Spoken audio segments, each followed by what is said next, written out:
తెలంగాణలో కాంగ్రెస్ అధికారంలోకి వచ్చి ఏడాది పూర్తవుతున్న సందర్భంగా ఆ పార్టీ విజయోత్సవాలు నిర్వహిస్తున్న సంగతి తెలిసిందే. అందులో భాగంగానే నేడు వరంగల్లో భారీ బహిరంగ సభ ఏర్పాటు చేయనున్నారు హస్తం నేతలు. అయితే ఈ సభ విషయంలో ఇటు పార్టీలోనూ అటు రాజకీయ వర్గాల్లోనూ క్యూరియాసిటీ నెలకొంది. ఎందుకంటే రాష్ట్రంలో కేసులు, దాడులు అంటూ రాజకీయాలు వేడెక్కిన వేళ ఈ సభకు సీఎం రేవంత్ హాజరు కానున్నారు. దీంతో ఓరుగల్లు సభలో సీఎం ఏం మాట్లాడబోతున్నారు, ఎలాంటి బాంబు పేల్చనున్నారు అనేది ఆసక్తికరంగా మారింది. పైగా ఇటీవల జరిగిన లగచర్ల ఘటన రాష్ట్ర రాజకీయాల్లో హాట్ టాపిక్ అయింది.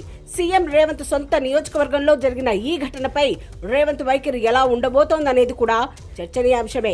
ఇంకా కాజీకోచ్ ఫ్యాక్టరీ, ఇతర పెట్టుబడులు అంటూ కాంగ్రెస్ నేతలు హామీలు గుప్పించిన వేళ వాటి విషయంలో సీఎం స్పందన ఎలా ఉండబోతోందనేది కూడా ఆసక్తికరమే. ఇకపోతే కాంగ్రెస్ అధికారంలోకి వచ్చి ఈ డిసెంబర్ 7 నాటికి ఏడాది పూర్తవుతుంది. ఈ ఏడాదిలో సంక్షేమం, అభివృద్ధి సమపాళ్లలో అందించామని కాంగ్రెస్ ప్రభుత్వం ధీమాగా చెబుతోంది. ఇక అధికారంలోకి వచ్చిన 100 రోజుల్లోనే ఇచ్చిన 6 గ్యారంటీల్లో 80% అమలు చేశామని, గడిచిన ఈ ఏడాదిలో ఎన్నో విప్లవాత్మక నిర్ణయాలు తీసుకుని రాష్ట్రాన్ని అభివృద్ధి పదంలో నడిపిస్తున్నామని కాంగ్రెస్ నేతలు చెబుతున్నారు. అయితే సీఎం రేవంత్ తీసుకున్న కొన్ని నిర్ణయాలపై అరకొర వ్యతిరేకత ఎదురవుతూనే ఉంది. ముఖ్యంగా హైడ్రా విషయంలోనూ, మూసి ప్రక్షాళన విషయంలోనూ ఇటు ప్రతిపక్షాల్లోనూ అటు ప్రజల్లోనూ కొంత విమర్శలు ఎదురవుతూ వస్తున్నాయి. పైగా ఈ ఏడాదిలో కేసీఆర్ కుటుంబం టార్గెట్ గా సీఎం రేవంత్ వ్యవహరిస్తున్నారనే వాదనలు కూడా అడపాదడపా వ్యక్తమవుతూ వస్తున్నాయి.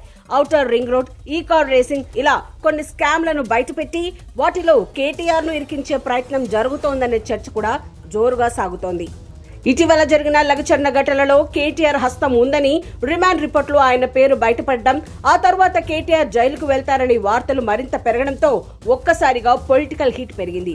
అయితే సీఎం సొంత నియోజకవర్గంలోనే ఈ ఘటన చోటు చేసుకోవడంతో ఇదంతా రేవంత్ కుట్రలో భాగమేనంటూ ప్రతిపక్షాలు విమర్శలు గుప్పిస్తున్నాయి. ఇలా ఎన్నో పరిణామాల మధ్య నేడు సీఎం రేవంత్ వరంగల్లో జరగనున్న బహిరంగ సభలో పాల్గొననుండడం ప్రాధాన్యం సంతరించుకుంది. మరి ఈ సభలో సీఎం ఏ అంశాలపై మాట్లాడనున్నారు, ఎలాంటి బాంబు పేల్చనున్నారంటూ రాజకీయ వర్గాల్లోనూ ఇటు విపక్షాల్లోనూ ఎంతో ఆసక్తి రేపుతున్న అంశం.